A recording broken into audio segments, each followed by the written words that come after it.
friends, welcome to EduACS, your education mentor. So friend, like lot of people were waiting for the judgment of the court that कि what will be the result for the NEET UG results, जो NEET का examination हुआ है उसके लिए क्या होगा।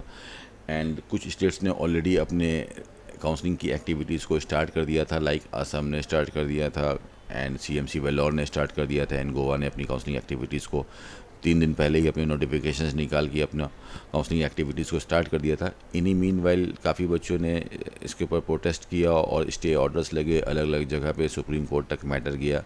जो नीट UG के अंदर इस बार जो इश्यूज़ आए, जो मेजर इसका इशू था वो आपका जो bonus marks out of the rules जाके NTA ने प्रोवाइड किए, वो मेजर इशू को लेके और भी कुछ छोटे मोटे इश्यूज़ थे। काफ़ी बच्चों की OMR शीट में जिन्होंने नंबर्स देखे थे वो नंबर उनको स्कोर कार्ड में नहीं मिल पाए। जो नीट UG का जो क्वालिफाइंग मार्क्स बहुत ज़्यादा हाई रखा 164 बाकी के सालों के मुकाबले, उन सब चीज़ों को लेके ये सब मैटर्स थे। सो उम्मीद ये की जाई थी, इसमें काफ़ी लोग का जो डिमांड था ये था कि कुछ बच्चे ऐसे थे कि वो बोल रहे थे कि दोबारा से रिज़ल्ट को इशू करें। कुछ बच्चे, ज़्यादातर बच्चे ऐसे बोल रहे थे कि दोबारा को से हमारा एग्ज़ामिनेशन को ही कंडक्ट करें, रीनीट को एग्ज़ामिनेशन करें।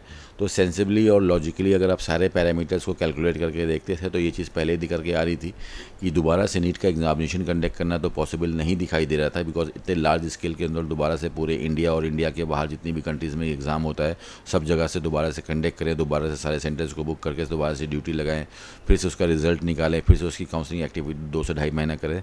तो उस कंडीशन में ये जो सेशन था वो हमारा दिसंबर तक चला जाता। तो इस चीज़ के चांसेस काफ़ी अच्छे दिखाई दे रहे थे कि लाइक दोबारा से जो छोटे छोटे जो इश्यूज़ हैं उसके जो मेजर इशू था कि ये अपना जो bonus marks out of the way जाके दिया गया है उस चीज़ को रिजॉल्व करके माइट भी NTA दोबारा से हमारा रिजल्ट निकाले। बट कोर्ट का ऑर्डर आज आ गया सुप्रीम कोर्ट का, और उसने ये लिख दिया है कि जो नीट की जो काउंसलिंग्स है उसको रोका नहीं जाएगा और नीट की काउंसलिंग को आगे चलने दें। ठीक है, जिससे कि अब यहाँ पे जितने भी पेरेंट्स इसके लिए वेट कर रहे थे कि अब क्या होगा, जो भी आपका जो स्कोर कार्ड आया है फ़िलहाल उसमें जो भी आपकी रैंक है, सो हमको अभी ये जजमेंट को ही फॉलो करना पड़ेगा। उसके अकॉर्डिंग हमको मेंटली प्रिपेयर्ड रहना है कि अब जैसे ही कोई नोटिफिकेशन निकल के आता है उस समय हमको उस नोटिफिकेशन को फॉलो करना है and we have to participate in the counselling activities.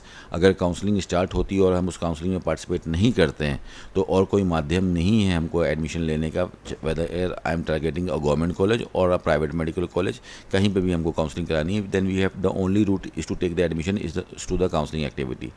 तो सुप्रीम कोर्ट ने ये जजमेंट निकाला है 11 जून को। Supreme Court has issued a notice to the national NTA regarding the plea highlights the national eligibility entrance need. The court has sought the response from the 8 जुलाई को दोबारा से इसके लिए एक हेयरिंग होनी है, लेकिन 8 जुलाई से पहले उन्होंने ये चीज़ भी क्लियर कर दी है कि आप अपनी काउंसलिंग को जारी रखें। तो इससे हम समझ सकते हैं जजमेंट का जो मतलब है वो सिंपल सा यही निकल के आ रहा है कि अपनी काउंसलिंग को जारी रखें, अपनी काउंसलिंग को चलाते रहें, यानी कि काउंसलिंग एक्टिविटीज़ होंगी और एक बार काउंसलिंग में किसी बच्चे को कोई सीट मिल गई तो वो उसकी फाइनल सीट होगी। ठीक है, तो इस केस के अंदर अब कुछ खास पोटेंशियल नहीं निकल के आ रहा है। काफ़ी सालों से जैसे कि बच्चे हर साल पिछले 5-6 साल से देख रहे हैं, लगातार 19 साल हो गए EduACS के इस प्लेटफॉर्म से हम लोगों को काउंसलिंग करते हुए, कि बच्चे हर साल कुछ ना कुछ डिमांड रखते हैं लेकिन कहीं ना कहीं NTA और ये कोर्ट उनकी बातों को दबा देते हैं। इस बार भी अब आप जो बच्चे क्वालिफाइड हैं, जो भी आपका रैंक आया है, किसी का रैंक नंबर 1 है या रैंक नंबर 10 लाख है, सो आपको काउंसलिंग एक्टिविटी को फॉलो करना है जैसे भी काउंसलिंग एक्टिविटी स्टार्ट हो जाती है। और एक्सपेक्टेशन ये है, जिस हिसाब से ये नोटिस निकल के आया है, इन अ डे और 2, ज़्यादा टाइम नहीं लगना चाहिए, 3 से 4 दिन के अंदर आपको काउंसलिंग स्टार्ट होते हुए बाकी की जगह की भी दिखाई देगी।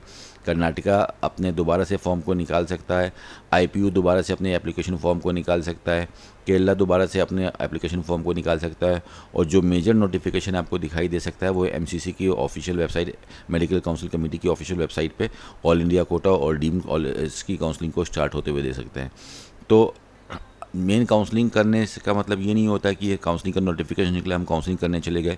काउंसलिंग से पहले भी बहुत सारी तैयारियां करनी रहती है, चाहे गवर्नमेंट कॉलेज में एडमिशन लेना है, प्राइवेट में लेना है, NRI कोटा में लेना है, तो सबसे पहले हमको अपने डॉक्यूमेंट्स को रेडी करना पड़ता है। अगर आपके डॉक्यूमेंट्स अभी तक रेडी नहीं है तो अपने डॉक्यूमेंट्स को आप रेडी कर सकते हैं, एंड रेडी करने के बाद जो भी आपका स्कोर आया, जो भी आपकी रैंक आई है, उसके अकॉर्डिंग जो भी अपने कॉलेजेस फ़िल्टर करें। लास्ट ईयर के डाटा से अगर आप अपनी काउंसलिंग को सीखने की कोशिश कर रहे हैं, then kindly follow the rank system. आप स्कोर से ना देखें, बिकॉज इस बार के जो स्कोर और रैंक पर जो डिफरेंस आया है जिससे कि काफ़ी ज़्यादा मिसमैचिंग होने वाली है। अगर रैंक से लेके चलेंगे तो काफ़ी इजी होगा। जैसे कि लास्ट ईयर 540 नंबर पे भी कर्नाटका में सीट मिली थी, बट इस बार 590 से नीचे सीट निकलना बहुत ज़्यादा मुश्किल दिखाई दे रहा है कर्नाटका में, और 590 में भी लास्ट राउंड्स के अंदर सीट मिलेगी। सिनेरियो काफ़ी चेंज है, काफ़ी ज़्यादा चेंजेस आया। काउंसलिंग को और बेटर से समझने के लिए आप eduassist.com के ऑफिशियल वेबसाइट में जाके वहाँ पे सारे डेटा सारे स्टेट की काउंसलिंग के दे रखे हैं, पिछले 4-5 साल के डेटा हैं। वहाँ से आप अपनी ऑल इंडिया रैंक्स देख के अपनी रैंक को मैच करके देख सकते हो कि आप पे कौन सा बेस्ट अलॉटमेंट निकल रहा है, आपको कौन सी काउंसलिंग पे जाना है।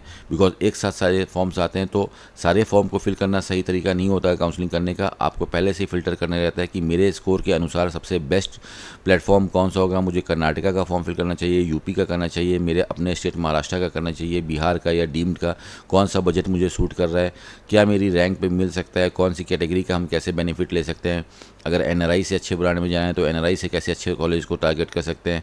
क्या अगर हम जिस कॉलेज को टारगेट कर रहे हैं क्या बस वो मेरा ड्रीम कॉलेज है कि वास्तविकता में अगर मैं कैलकुलेशन से देखता हूँ कि जो मेरी रैंक हो उस रैंक पे वो कॉलेज आ सकता है। इन सब चीज़ों का कैलकुलेशन करने के बाद हम काउंसलिंग करते हैं तो डेफिनेटली हमको अच्छा अलॉटमेंट मिलता है फ्रेंड्स। तो फिलहाल ये जजमेंट के हिसाब से जो कोर्ट का जजमेंट आया है उसने ये ग्रीन सिग्नल दे दिया है कि काउंसलिंग की एक्टिविटीज़ को आप जारी रखें। काउंसलिंग पे कोई भी no stay on the counselling, there is no stay on the counselling. Counselling को रोका नहीं जाएगा, काउंसलिंग स्मूथ वे में चलती रहेगी। सो जितने भी बच्चे उन्होंने नीट का एग्जामिनेशन दिया और जिन्होंने नीट को क्वालिफाई किया और वो अब रेडी हैं आगे फर्दर अपने एडमिशन्स को लेने के लिए डिफरेंट मेडिकल कॉलेज में इंडिया के based on their scores. So get ready for the counselling activities friend. और जो ऑफिशियल वेबसाइट्स हैं, अगर आपको ऑफिशियल वेबसाइट नहीं पता है, बिकॉज जितनी भी काउंसलिंग होगी ऑफिशियली वेबसाइट पे होगी, तो भी आप eduassist.com हमारी वेबसाइट पे जाके कोर्स सेक्शन में जाके एमबीबीएस को सेलेक्ट करके इंडिया की सारी वेबसाइट्स वहाँ पे देख सकते हैं। हर स्टेट की वेबसाइट उसके पीडीएफ पे लगी है, तो आपको पता हो कि कौन सी वेबसाइट पे मुझे जाके रेगुलरली चेक करना है। eduassist के चैनल पे भी आपको पता चल जाएगा, कम्युनिटी सेक्शन में भी पता चल जाएगा कि कब कौन सी काउंसलिंग का नोटिफिकेशन आ रहा है। और काउंसलिंग में को टाइम से फॉर्म फिल करना और टाइम से चॉइस फिलिंग करना और डॉक्यूमेंटेशन को रेडी करना ही सही तरीका होता है काउंसलिंग करने का फ्रेंड्स। सो ये एक इंपॉर्टेंट नोटिफिकेशन था। सो जो काउंसलिंग इस बार थोड़ा सा डिले से होते हुए दिखाई दे रही थी, वो डिले हट गया है, वो स्टे हट गया है। काउंसलिंग एक्टिविटी अब स्मूथ वे पे चलेगी। हर साल आमतौर पर जब रिजल्ट आता है उससे मोटा मोटा 10 से 12 दिन के अंदर काउंसलिंग एक्टिविटी स्टार्ट हो जाती है। इस बार 4 जून को रिजल्ट आया था, आज 11 जून है, तो there is a healthy chances कि लगभग 14-15 तारीख तक आपकी भी काउंसलिंग आगे फर्दर और स्मूथ वे में स्टार्ट हो जाएगी। ऑलरेडी 3-4 स्टेट अपने फॉर्म निकाल चुके हैं, बचे हुए स्टेट्स भी अब जल्दी अपने एप्लीकेशन फॉर्म को निकाल सकते हैं फ्रेंड। तो ये इंपॉर्टेंट नोटिफिकेशन था फॉर ऑल द स्टूडेंट जो अभी कन्फ्यूज़न में थे कि दोबारा से नीट का एग्ज़ामिनेशन होगा कि नहीं होगा, मुझे क्या करना चाहिए। तो कन्फ्यूज़न से हटना है, जैसा आगे गवर्नमेंट की तरफ से नियम आ रहा है उसके अकॉर्डिंग हमको आगे बढ़ना है। और जो काउंसलिंग एक्टिविटीज़ स्टार्ट होने जा रही हैं इसके लिए हमको पहले से अपना रेडी रहना है। और जैसे ही फॉर्म निकलते हैं we have to fill the application form. आगे से सुप्रीम कोर्ट ने ग्रीन सिग्नल दे दिया है कि काउंसलिंग को ना रोका जाए। सो आप भी अपनी काउंसलिंग की प्रिपरेशन करके चले friend. So this is all for today friends, thank you so much for watching अस। उसके बाद भी अगर किसी बच्चे को काउंसलिंग समझ में नहीं आ रही, you are facing the problem, तो आप टीम eduassist से कॉन्टैक्ट कर सकते हो। Our team is here to support you out कि जो भी आपका स्कोर आया है उसके हिसाब से आपको बेस्ट अलॉटमेंट कैसे मिल सकता है, how you have to proceed for that, जिससे आपको 100% सीट मिल जाए friend. Thank you so much for watching us, all the very best for your counselling activities and thank you so much.